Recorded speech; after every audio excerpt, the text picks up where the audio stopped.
3 key points that you want to add. Tell it slowly. And say. Sometimes it's been kind of a wrestle because I grew up in church. My parents are pastors and missionaries, so I knew in my mind that, God loved me. I was his daughter and that I could put everything down to him.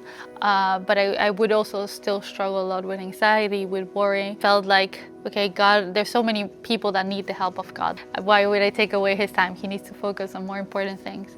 But then I knew that wasn't correct thought, but then I would go, I would pray about it, or I would get prayed over, and it was like, it felt good for a couple of days, but then I would go back into those patterns of anxiety, of worrying and trying to figure out everything on my own, or trying to do everything by myself. And there was no true conviction that I could surrender everything to the feet of Jesus. I had this prophecy from Pastor Kirk French, but then I was still struggling with believe it in a way. And then we went into a season of prayer and fasting with the church, and I had a whole week of fasting and being in God's presence every time. And then I think the last day before we finished with the fast, I had a moment of just being in worship, being in God's presence, praying. And then I really felt strongly that I had to declare these things, that this word that I had received, that I had to declare my name, that my name was Eugenia, that I was royalty, that's the meaning of my name, and that I was God's daughter, and that I was loved and chosen by him.